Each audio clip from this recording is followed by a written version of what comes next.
Hello guys, welcome back to another video. అందరు ఎలా ఉన్నారు? నేనైతే చాలా బాగున్నాను.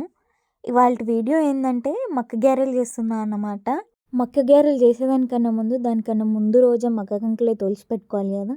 ఇంకా నేనైతే మంచిగా స్థిరంగా కూర్చొని ముందు రోజే మక్కలైతే ఒలిచిన అన్నమాట. మక్క గారెలు అందరూ ఈవినింగ్ స్నాక్స్ లాగా తింటారు, బట్ మేము అలా కాదు, బ్రేక్ఫాస్ట్ లాగా తిన్నామన్నమాట. మండే మా మమ్మీకి ఫాస్టింగ్ ఉంటే బ్రేక్ఫాస్ట్ కోసం నేను మక్క గారెలు చేసిన. నేను మక్క గారెలు ఎట్లా చేస్తా అంటే, నేను ముందు రోజు ఒలిచి పెట్టుకున్న మక్కలు ఇంకా మార్నింగ్ లేచి అందులో ఎల్లిపాయలు, జీలకర్ర, పచ్చిమిర్చి, ఎండుమిర్చి, ఇంకా కొత్తిమీరలు ఇవన్నీ వేసి మంచిగా గ్రైండర్ పట్టుకుంటా అన్నమాట. గ్రైండర్ పట్టినాక ఏం చేస్తా, ఇంకా ముక్కుడు పెట్టుకొని మంచిగా అందులో ఆయిల్ పోసి డీప్ ఫ్రై చేసుకోవడమే కదా.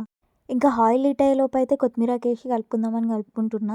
ఆయిల్ హీట్ అయిందని ఎట్లా చెక్ చేసుకోవాలి అంటే, చిన్న ముద్ద వేసి చెక్ చేసుకోవాలి. ఆయిల్ అయితే హీట్ అయిపోయింది. ఇంకా మక్క గారెలు అయితే చేసేసుకుంటున్నాను. నేనైతే మక్క గారెలు చేతితోనే చేస్తాను. మీరు చేతితోనే చేస్తారా, కవర్ మీద వేసి మళ్ళీ కాల్చుకుంటారా? నాకైతే కామెంట్ చేయండి. మక్క గారెలను అయితే బాగా హై ఫ్లేమ్లో లేదా బాగా లో ఫ్లేమ్లో అయితే కాలవద్దు, మీడియం టు హై ఫ్లేమ్లో కాలవాలి. అట్లయితే మంచిగా లోపల కాలితే మంచి పైన కూడా కలర్ మంచిగా ఉంటుంది, బ్లాక్గా కాకుండా. నేను సిమ్ టు మీడియం ఫ్లేమ్ పెట్టుకుంటూ కాలుస్తాను అన్నమాట. ఇంకా నేనైతే మక్క గారెలు ఇట్లా చేసుకుంటా, మరి మీరు ఎట్లా చేసుకుంటారు? ఒక్కొక్కరికి ఒక్కొక్క స్టైల్ ఉంటుంది కదా. ఫైనల్లీ నా మక్క గారెలు అయితే తయారైనాయి. సో ఇప్పుడైతే మంచిగా తింటున్నా. నాకైతే మక్క గారెప్పలంటే ఎంత ఇష్టం అంటే అంత ఇష్టం. ఎన్ని తినమంటే అన్ని తింటా అన్నమాట. మరి మీకు మక్క గారెలు అంటే ఇష్టమా లేదా కామెంట్ చేయండి.